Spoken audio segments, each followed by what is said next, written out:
Definitely आप इन 5 countries का visa कभी भी अप्लाई ना करें, क्योंकि आपके पैसे वीज़े के ज़ाया जाएंगे। स्पेशली पाकिस्तान, इंडियन और अफगानिस्तान, ये 3 कंट्रीज से रिलेटेड ये वीडियो है। कौन से वो 5 कंट्रीज़ हैं और क्यों उनका वीज़ा अप्लाई नहीं करना चाहिए, तमाम डिटेल जानने के लिए इस वीडियो के साथ बने रहिए। अस्सलाम वालेकुम फ्रेंड्स, मेरा नाम है Asad Ali. You are watching every visa YouTube channel. इस चैनल को सब्सक्राइब कर लें, क्योंकि इस चैनल पर आपके लिए बहुत से यूरोप, एशिया के कंट्रीज़ की इन्फॉर्मेशन और जॉब्स आप तक पहुँचती रहती हैं इस चैनल के जरिए। साथ में बेल आइकन को भी प्रेस कर लें ताकि नई आने वाली वीडियो आप तक सबसे पहले पहुंच सके और आप कोई भी जॉब और इन्फॉर्मेशन मिस ना कर पाएँ। सबसे पहले यहाँ पे ऑस्ट्रिया की बात करते हैं। ऑस्ट्रिया जो है एक यूरोपियन कंट्री है और 2017-18 में इसकी वीज़ा रेशो अबाउट टूरिस्ट और विजिट बहुत अच्छी थी। लेकिन 2018 के एंड पे, 2018 के लास्ट में जो है ऑस्ट्रिया की जानिब से बहुत से असाइलम सीकर्स को एक्सेप्ट किया गया, जिसकी वजह से ऑस्ट्रिया जो है रकबे के लिहाज से ऑस्ट्रिया का जो है वो पॉपुलेशन बढ़ने लगी थी, जिसकी वजह से ऑस्ट्रिया ने ये कदम उठाया और अब ऑस्ट्रिया का वीज़ा लेना 95% रिफ्यूज़ड हो रहे हैं। मेरे कुछ खास थे जो ऑस्ट्रिया में वीज़ा अप्लाई कर चुके हैं, लेकिन उनका वीज़ा रिफ्यूज़ड हुआ। हालांकि वो डॉक्यूमेंटेशन उनकी इतनी ज़बरदस्त थी, यहाँ तक कि वो पुर्तगाल का विजिट भी कर चुके हैं, लेकिन फिर भी उनको ऑस्ट्रिया का वीज़ा नहीं मिला। अभी वो हट के किसी और यूरोपियन कंट्री में अप्लाई करेंगे। खैर ये एक अलग टॉपिक है। उसके बाद बात करते हैं इटली की। इटली दूसरे नंबर पर है और इटली में काफ़ी वर्क वीज़ाज़ इटली ने इशू किए, लेकिन 2018 के एंड पे और 2019 के स्टार्ट में इटली में जो नए प्रेसिडेंट आए, स्पेशली वो पहले ही वीज़ा के मामले में बहुत सख्त कानून उन्होंने रखे और इटली में इल्लीगल असाइलम्स की वजह से उन्होंने अपनी इकोनॉमी को बैलेंस करने के लिए वीज़ा रेशो कम कर दी, क्योंकि वहाँ पे पाकिस्तानी और इंडियंस, ये 2 कंट्रीज से रिलेटेड बहुत से लोग वहाँ पे मौजूद थे, इसलिए एशिया के बहुत से कंट्रीज़ को, तो खैर इन कंट्रीज़ पे तफसीली वीडियो भी बनाऊंगा मैं। तो इटली ने भी वीज़ा बंद कर दिए हैं, तो कोई फ़ायदा नहीं है जिन कंट्रीज़ का मैं बता रहा हूँ, इनका वीज़ा आप अप्लाई ना करें, वरना आपके पैसे ज़ाया होंगे वीज़े के। स्विट्ज़रलैंड स्टडी के मामले तो काफ़ी नरम था, लेकिन वर्क वीज़ा के हिसाब से ये पहले ही इनकी पॉलिसीज़ काफ़ी हार्ड थी। लेकिन वहाँ पे इंडियन तामिल जो हैं उनकी तादाद काफ़ी बढ़ने लगी थी, जिसकी वजह से स्विट्ज़रलैंड ने 2019 के लिए वीज़ा बिल्कुल एशिया के बंद कर दिए हैं।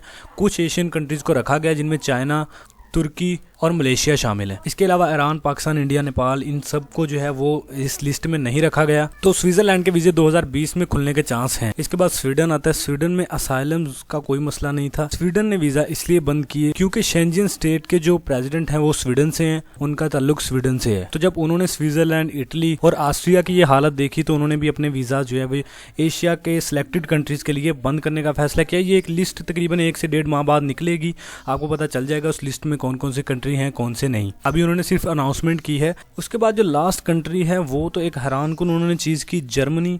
डेफिनेटली जर्मनी में काफ़ी जो है वो वर्क वीज़ा असाइलम्स काफ़ी एक्सेप्ट किए उन्होंने। तकरीबन 1 साल में 10 लाख असाइलम्स एक्सेप्ट करके जर्मनी ने एक रिकॉर्ड बनाया। तो वह जर्मनी यूरोप में है जिसने सबसे ज़्यादा असाइलम्स एक्सेप्ट किए, और जर्मनी की इसी रहमदिली ने जर्मनी की इकॉनमी को बर्बाद करने का सोचा और जर्मनी की इकॉनमी जो है वो काफ़ी लो हो गई। इसके अलावा जर्मनी में इतना वर्क नहीं जितनी वर्कर्स की तादाद हो गई। तो अभी फ़िलहाल जर्मनी में कोई वर्क भी नहीं है। वैसे भी जर्मनी ने एशियन सिलेक्टेड कंट्रीज़ को जो है वो उनके वीज़ा एक्सेप्ट करने का फैसला नहीं किया। जो एशियन सिलेक्टेड कंट्री हैं जिनको वीज़ा नहीं दिया जाएगा 2019 और 2020 में, जब तक इन कंट्रीज़ की इकॉनमीज़ बिल्कुल बैलेंस पर नहीं आती, उनमें पाकिस्तान, इंडिया और अफगानिस्तान ये टॉप 3 होंगे। इसके अलावा स्विट्ज़रलैंड की एक अपडेट ने काफ़ी हैरान किया लोगों को। स्विट्ज़रलैंड ने यूरोपियन यूनियन से डिमांड की है उनका बॉर्डर मजीद प्रोटेक्ट करने की। इसके अलावा स्विट्ज़रलैंड चाहता है कि यूरोप के जितने भी कंट्रीज, शेंजन एरिया में कंट्रीज आते हैं जो बॉर्डर फ्री कंट्री हैं, उनको प्रोटेक्ट करने के बारे में भी सोचा जाए। तो स्विट्ज़रलैंड की ये दरख्वास्त यूरोपीय यूनियन एक्सेप्ट करता है या नहीं, ये तो वक्त ही बताएगा। तो अगर आप शेंजन जोन में जाना चाहते हैं, यूरोप में जाना चाहते हैं, तो इन 5 कंट्रीज़ के अलावा किसी कंट्री का वीज़ा अप्लाई करें, वरना अगर आप इन 5 कंट्रीज़ में से किसी का वीज़ा अप्लाई करेंगे तो आपका वीज़ा रिजेक्ट होने के चांस बहुत 95% तक है। अगर आप कोई जर्नलिस्ट हैं या सोशल वर्कर हैं, तब आपको वीज़ा मिलने के चांस हो जाते हैं, वो भी तकरीबन 20 से 25%। तो फ्रेंड्स, ये 5 कंट्री तो बिल्कुल परफेक्ट हैं, लेकिन डेनमार्क जर्मनी के पीछे पीछे चलता है। मतलब अगर जर्मनी किसी को वीज़ा देता है तो डेनमार्क भी देता है, अगर जर्मनी किसी का वीज़ा रिजेक्ट करता है तो डेनमार्क भी उसको वीज़ा नहीं देता। लेकिन अभी डेनमार्क की जानिब से कोई ऑफिशियल अनाउंसमेंट नहीं की गई इस हवाले से, लेकिन हो सकता है कि जर्मनी की वजह से डेनमार्क भी वीजा रेशो को तंग करे। इसके अलावा जो इस वक्त वीजा रेशो जिनकी सही है, पुर्तगाल, रोमानिया और माल्टा, ये 3 कंट्रीज हैं जिनकी वीजा रेशो अभी तक बिल्कुल ठीक है। यहाँ पे असाइलम सीकर्स भी काफी कम है, इसलिए अगर आप ट्राई करना चाहते हैं तो इन कंट्रीज में आप अप्लाई करने के लिए ट्राई कर सकते हैं। तो फाइनली अगर दोस्तों आपको वीडियो पसंद आई है तो इसको लाइक कर दें, कमेंट शेयर भी कर दें। शेयर करने से काफी लोग अपने वीजे के पैसे बचा सकेंगे। इसके लिए आज सिर्फ यही था। चैनल को सब्सक्राइब करते हैं, मिलते हैं अगले किसी इन्फॉर्मेटिव वीडियो में। तब तक के लिए दीजिए मुझे इजाजत। अल्लाह हाफिज।